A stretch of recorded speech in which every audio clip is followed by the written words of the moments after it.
जल्दी जल्दी घर के सारे काम निपटा बेटे को स्कूल छोड़ते हुए ऑफिस जाने का सोच घर से निकल ही रही थी कि फिर पिताजी की आवाज आ गई। बहू, जरा मेरा चश्मा तो साफ कर दो। और बहू झल्लाती हुई कपड़ा ला चश्मा साफ करने लगी।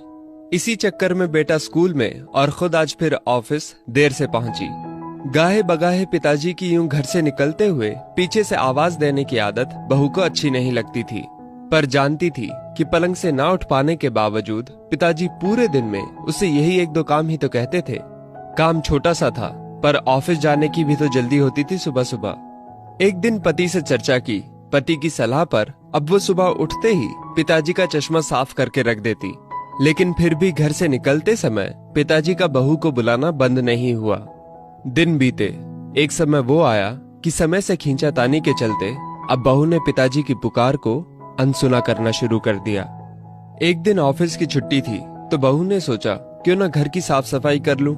अचानक पलंग से नीचे गिरी पिताजी की डायरी हाथ लग गई। उसे पलंग पर उठाकर रखते हुए उत्सुकता हुई कि देखूं तो सही पिताजी सारा दिन क्या लिखते रहते हैं। यही सोचकर यूं ही खोल दिया एक पन्ना। उस पन्ने पर लिखा था, मेरी प्यारी बहू, आज की इस भागदौड़ भरी जिंदगी में घर से निकलते समय बच्चे अक्सर बड़ों का आशीर्वाद लेना भूल जाते हैं। बस इसीलिए जब तुम चश्मा साफ कर मुझे देने के लिए झुकती हो तो मैं मन ही मन अपना हाथ तुम्हारे सिर पर रख देता। वैसे मेरा आशीष सदा तुम्हारे साथ है बेटा। आंखें नम हो गईं। बस अगले दिन से ही बहू ससुर का रिश्ता मानो पिता पुत्री में बदल गया। अब 5 मिनट पहले तैयार होकर बेटे को स्कूल छोड़ने के लिए पिताजी की आवाज से पहले ही बहू चश्मे को साफ कर देती। पीने के पानी का जग उनके पलंग के सिरहाने रखती। जाते समय लाड़ प्यार से 2-4 वाक्यों में सारे दिन की हिदायतें देती।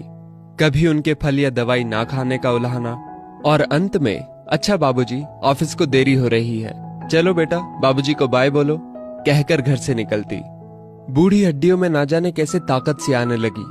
दवाई वही थी, पर सेहत में सुधार 10 गुना होने लगा था। पिताजी स्वस्थ होने लगे थे, परंतु अचानक एक दिन हृदय गति रुक जाने से स्वर्ग सिधार गए। उनके अंत समय में उनके मृत देह के चेहरे पर संतुष्टि के भाव की भी पूरे परिवार में खूब चर्चा हुई थी। आज पिताजी को गुजरे ठीक 2 साल बीत चुके हैं। आज भी बहू रोज घर से बाहर निकलते समय पिताजी का चश्मा साफ कर उनके टेबल पर रख दिया करती है। उनके अनदेखे हाथ से मिले आशीष की लालसा में आज भी सुबह घर से निकलते हुए ना जाने क्यों ऐसा लगता है कि अभी आवाज आएगी, बहू जरा मेरा चश्मा तो साफ कर दे। माता पिता का दृश्य आशीष ही ईश्वर की कृपा दृष्टि है। जीवित माता पिता की सेवा मरणोपरांत किए गए पितृ कर्म से कहीं अधिक उत्तम है। जीवन में हम बहुत कुछ महसूस नहीं कर पाते, और जब तक महसूस करते हैं तब तक वो हमसे बहुत दूर जा चुका होता है।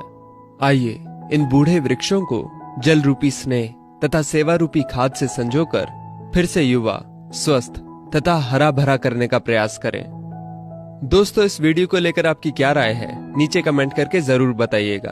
और अगर आपको ये वीडियो अच्छी लगी हो तो इस वीडियो को लाइक करिएगा, शेयर करिएगा ज्यादा से ज्यादा लोगों तक।